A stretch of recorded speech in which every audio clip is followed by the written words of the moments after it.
guys, it's Casey, and today we're doing a bookshelf tour. Which means you're only going to see me for the first little bit of an intro, so I did not bother to put on makeup or a nice shirt. But today I'm just going to be walking you through the different bookshelves that I have and going over some highlights and the decorations I have on each shelf. I wanted to go ahead and do this because I did rearrange my shelves recently and I'm going to be moving in the middle of this year, so I wanted to do a tour of how they are kind of now before then. But I don't really think a bookshelf tour needs that much more introduction, so let's go ahead and get started. So these are the three different bookshelves that I have. I have two of these black bookcases and then this one that kind of looks like a ladder, and they're roughly organized by genre, but it's not that strict. But let's go ahead and look at them. Okay, so what I consider to be my main bookshelves are filled almost exclusively with sci-fi and fantasy. So this is the first shelf on those bookshelves. So this shelf right now is exclusively Robin Hobb and N.K. Jemisin. I've got the Farseer trilogy here. I have the Live Ship Traders series here. This is all of the Robin Hobb I own. For now, I may have just bought the Tawny Man series. What? But I am very excited to get more Robin Hobb, and when I do, I'm going to need the whole shelf space for that. And this is my N.K. Jemisin collection. I have almost everything she's ever written. I think I'm missing just like some short stories and then How Long Till Black Future Month, which is a collection of sci-fi short stories. But as far as like full-length novels, I think I have all of them.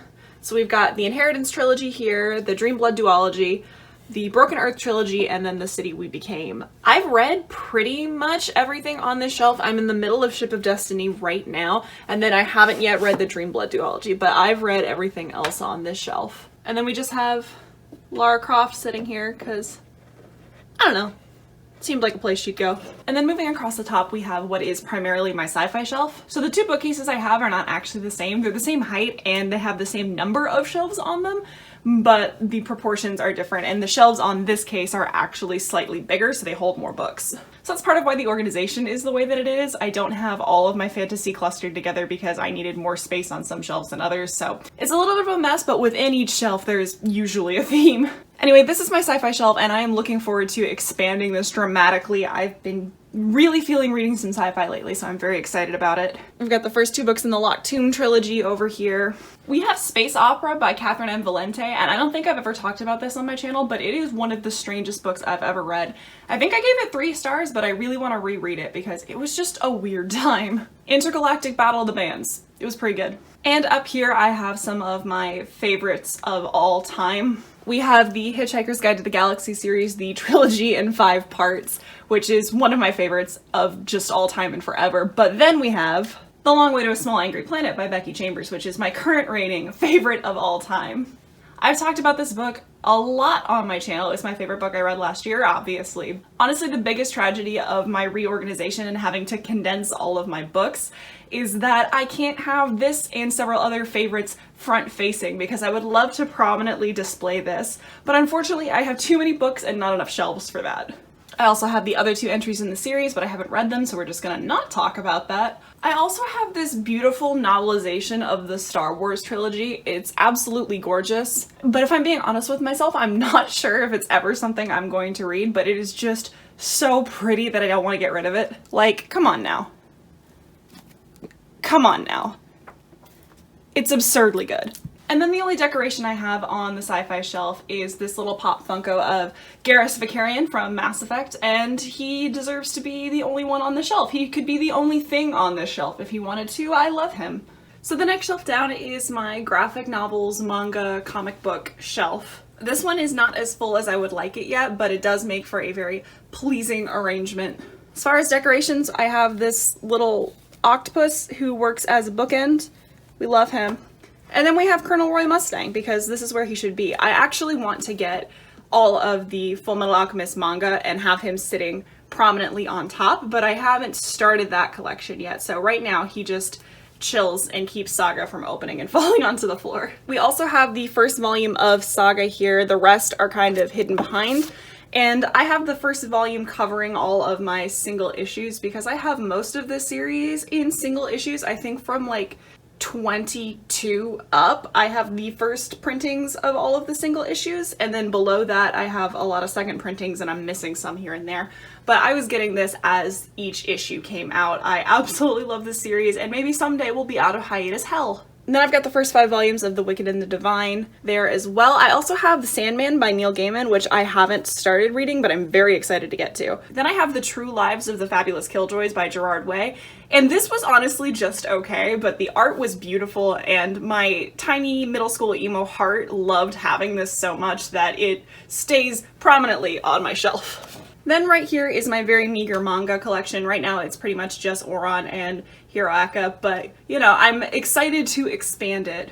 I do have this ridiculous thing that a friend got me for Christmas one year. It is a manga edition of Les Miserables, and it's honestly so funny to me, so I love it. And next we have another adult fantasy shelf, and this is probably my favorite shelf in my entire room. I love it so much. Before we even talk about all of the books, I want to draw your attention to this amazing, beautiful thing that my sister got me for Christmas this year. Holy shit, I love it so much. I don't know how well you can tell, so I'll try to like move it in. I'm not sure how well this is showing up, but it is a little like diorama essentially of an alleyway. So it's got a potion shop, a tavern, a bakery, and it kind of goes back and lights up, and there's a mirror on the back, so it looks like the alley just goes all the way back through my bookshelves, and it is pretty much my favorite thing I've ever owned. I love it so much. But anyway, back to the books. So here is where I keep my Sanderson collection. I've got the first 3 books in the Stormlight Archive. I've only read The Way of Kings so far. I really want to read Words of Radiance, but people tell me that I should read Warbreaker first. And you might notice that Warbreaker is not on these shelves, so we'll get there. And then I have Elantris and Mistborn Era 1 in the beautiful, stunning, amazing UK or international editions of them. They're so pretty and I love them so much. My plan is to get most of the Cosmere books in these editions, but then get the Stormlight Archive in these US editions, partially because I really hate the fact that the UK editions of Stormlight are broken up into 2 volumes. Next we have the 2 books by Erin Morgenstern. We've got The Night Circus and The Starless Sea. These are mostly here because I needed a tall book on either side of the alley, and I needed a way to transition from the paperbacks up, so here they are. And then I've got the David Bad trilogy. I've read the first 2 and I really need to get to Empire of Gold soon. So even though this shelf has a few that I actually haven't read, I think it is probably the prettiest shelf that I have, and I love it so much.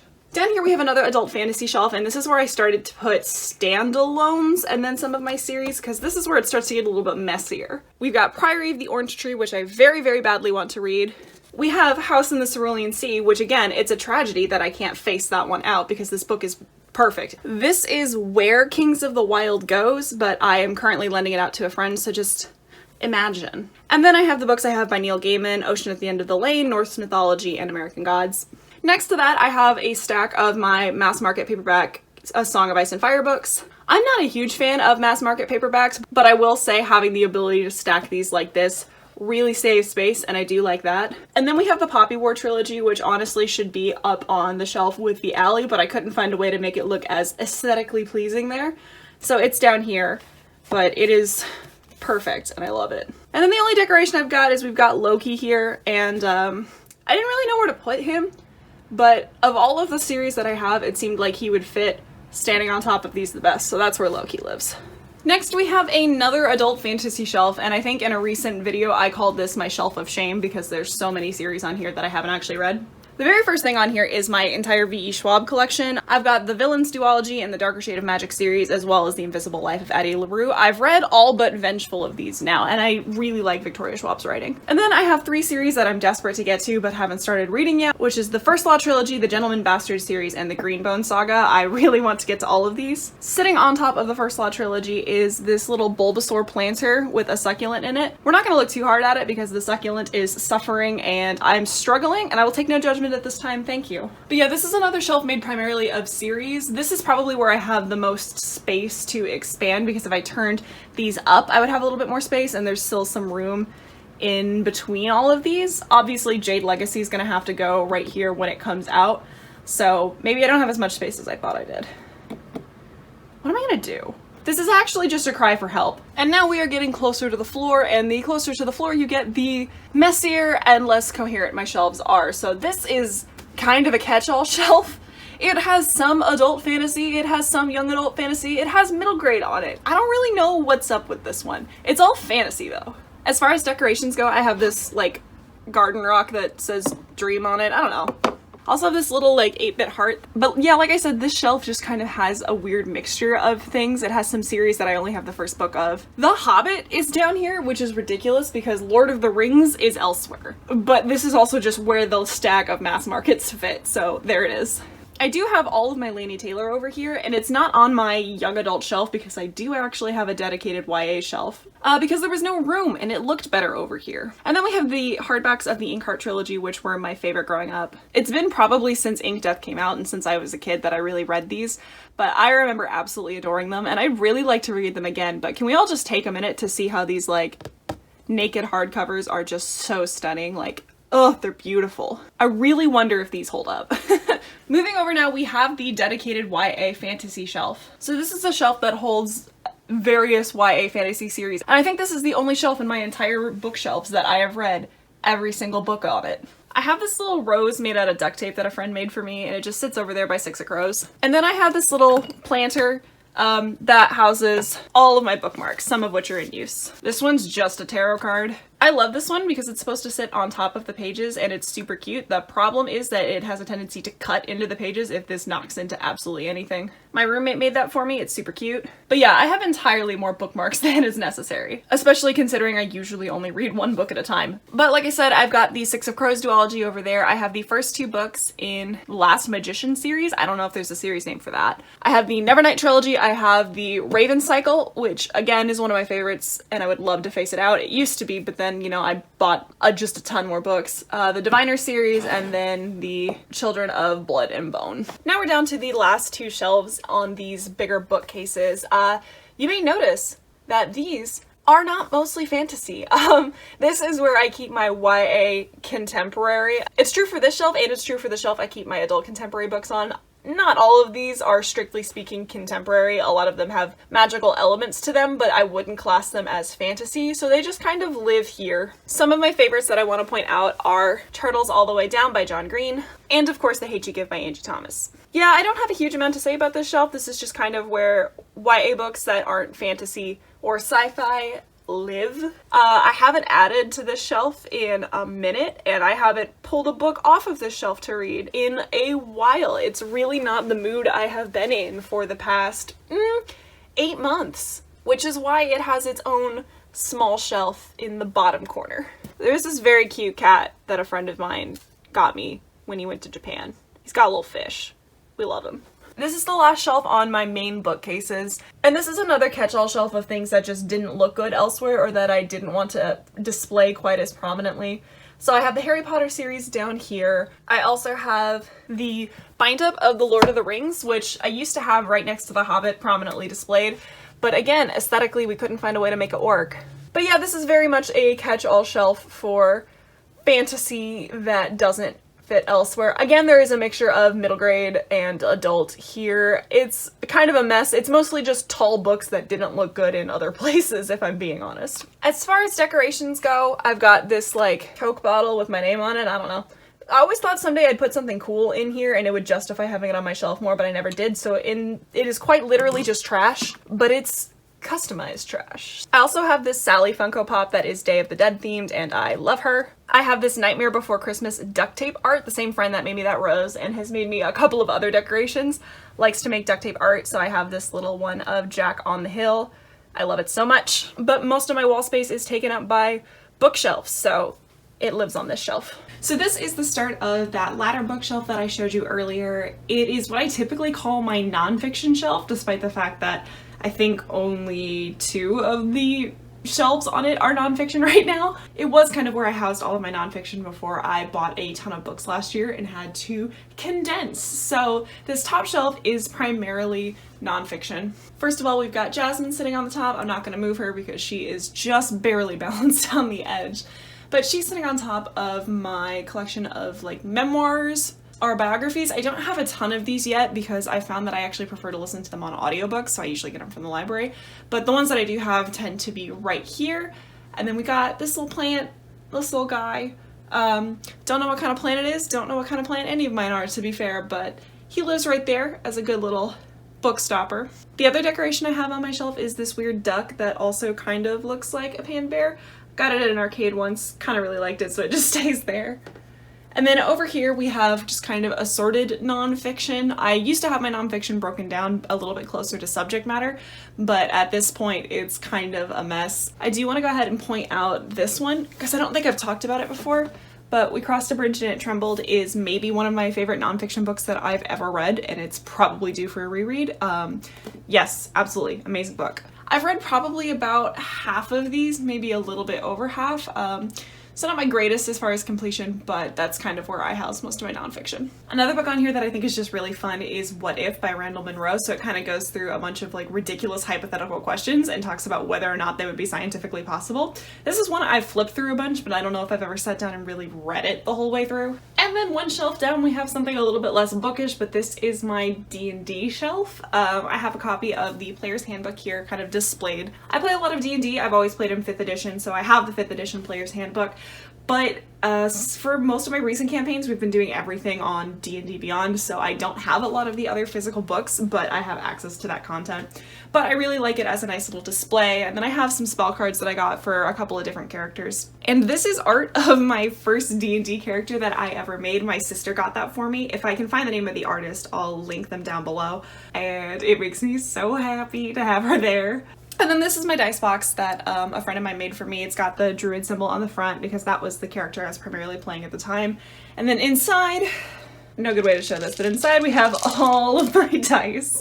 I like to get a set of dice for each character that I play, one that kind of represents their personality. So I have a bunch of ones from characters I've played in the past, and I also got the Vox Machina D20 set from Critical Role, and I absolutely love that. The other things I have on this shelf are this beautiful dice box. It's magnetic. I don't have any dice in it right now, just because I'm currently using all of my dice, but as soon as I get one more set, they're not going to fit in the bags. One of them will be a display set. And then a friend got me this pin that has the Emerald Enclave symbol on it, which that druid character I mentioned earlier was a member of, and I absolutely love this little pin. But moving on from D&D, let's go down to more of my actual books. So this is another shelf that is primarily nonfiction books. This used to be originally where I would keep my psychology or sociology books, or books that had to do with that kind of a topic, but it's been a little bit more broken up across other topics. Like, for example, We Crossed a Bridge and It Trembled should probably be with a lot of these. It's very similar to some, but we just kind of put things where we could fit in this last reorganization. And then we have some essay collections that like may or may not fit, but they looked pretty here, so here they are. You could make the argument that Of Dice and Men by David M. Iwalt is probably not a sociology text, but to be fair, when I was doing my sociology degree, I did write a paper on Dungeons and Dragons, so I count it. Also, this is just like maybe the greatest title ever. But some of these books are books that I read for my degree, and some of them are just ones that I picked up on my own. I think I have actually read most all of these, excluding I think these two. And then moving over, we have this little thing that all of my friends hate, but I absolutely love. It's a little mechanical butterfly in a jar. Here, let me turn it on. I keep it off most of the time because it does make just enough noise to be very distracting when you're living in here, but it's basically a little plastic butterfly on a string, and then a motor just kind of spins it around, so it looks like there's a little butterfly flying in the jar. And I love it, but other people seem to think it's a little creepy. But yeah, I have to keep it off just because it's noisy enough to be a problem. Like, it would keep me up at night. It flies around a little bit too frequently. So this stack of books over here is also kind of a continuation. I think all of these were ones that I read for my sociology degree, and then these two are collections of essays that quite frankly didn't look good anywhere but here. This book here, oh, I will never be able to get to balance again. Humans of New York by Brandon Stanton is a book that a friend of mine got for me back when I was in high school, and I absolutely love it. It is basically a photography collection of people who are living in New York, and it talks about all kinds of different people, and I think the book is just absolutely stunning. It's totally a coffee table book, but I absolutely adored it, and I flipped through it many times. So this is kind of, I think, the last shelf of nonfiction, actually, which, why do I call this my nonfiction shelf? No one knows. So moving on down, we have where all of my adult contemporary kind of landed after I did the reorganization. So I call this adult contemporary, but it has just a weird mix of things. It's essentially books that I didn't feel firmly fit in the fantasy section, but were adult books. So things like The Master and Margarita and The Stranger are arguably better put on my classic shelf, which we'll get to in a minute, but I ran out of space, so they kind of live up here. And some of these I know are historical fiction. I think some of them might even be speculative fiction. And then we have like the only two thrillers, wait, three. only 3 thrillers that I own are here, and they're not even together on the shelf, so who knows. This is probably the shelf where, like, percentage-wise I have read the least of them.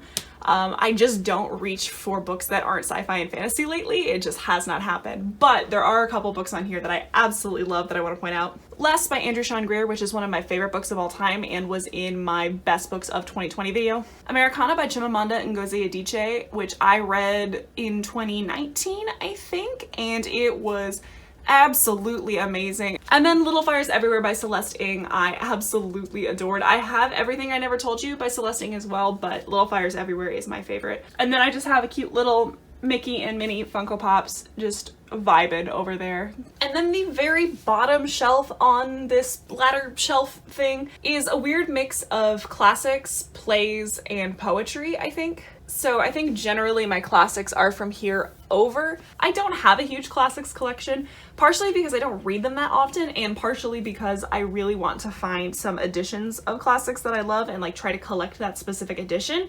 And I'm terrible at committing to anything, so we have this right now.